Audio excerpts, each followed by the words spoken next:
The man who lives behind my walls. It started with small things. At first I thought I was just imagining it. Lights turned off that I could have sworn I left on, a picture crooked on the wall, and even my shoes moved slightly from where I'd left them. I convinced myself it was nothing, but that all changed the night I heard it. It was around 3 a.m., and I had just finished reading in bed. I turned off the lamp and tried to fall asleep, but there was a strange tension in the air, the kind of silence that felt too heavy. I told myself it was nothing, but then I heard it, a soft rhythmic tapping. Tap, tap, tap. It was coming from the wall behind my bed. I froze. At first I thought it was just the house settling, but this was different. The sound was too intentional, too regular. I grabbed my flashlight and shone it on the wall, expecting to find a rat or some other animal inside the walls. But there was nothing. The tapping continued, steady and unnerving. I tried to ignore it, but it grew louder as the night wore on. It wasn't the house settling, it was something else, something that made my skin crawl. The tapping didn't stop until exhaustion overtook me, and I fell asleep, the sound still echoing in my mind. The next day I checked the wall. No holes, no damage. I called my landlord, who assured me it was probably just the pipes or the heating system.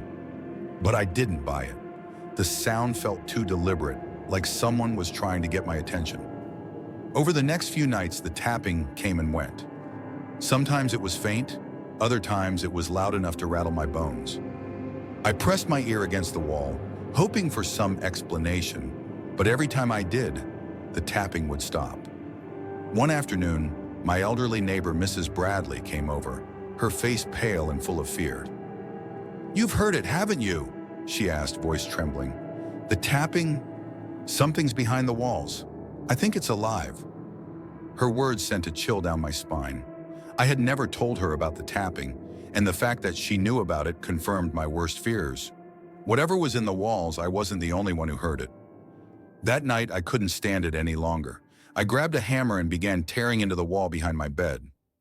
My heart pounded as I removed pieces of drywall, revealing the hollow space behind it. For a moment, I thought it was empty. But then I saw something, a pale, skeletal hand, stretching out toward me from behind the insulation. I recoiled, nearly dropping the hammer. I couldn't move. My mind was racing, trying to understand what I was seeing. Then I heard it again. The tapping. This time it wasn't coming from behind the wall. It was inside the room. The sound was closer, louder, more frantic. I turned slowly, and there, standing in the doorway, was a figure. It was impossibly tall, unnaturally thin, its arms hanging loosely at its sides. But the most disturbing thing about it was its face, or rather the lack of one. There was nothing where its face should have been. Just smooth, pale skin, empty, featureless. No eyes, no mouth, nothing. I couldn't breathe. I couldn't scream. I just stood there, frozen, staring at the figure in front of me. I don't know how long it stood there, but it felt like hours. Then, without warning, the figure reached out a long, bony finger and pointed directly at me. I ran.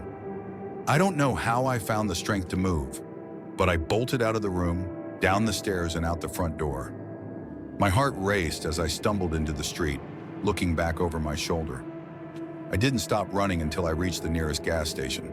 I called the police, but when they arrived, there was no sign of anything. No hole in the wall, no figure, no tapping. They told me I was probably just stressed, that I had imagined it. But I know what I saw. The next day I moved out. I couldn't stay there anymore. I still don't know what that thing was, or why it was in my walls. Every night since then, I can hear the faint tapping in my mind. It's like it's still trying to get my attention. Still watching me, waiting. If you ever hear tapping in your walls, don't investigate it. Don't try to find out what it is, because once you do, it might just find you first.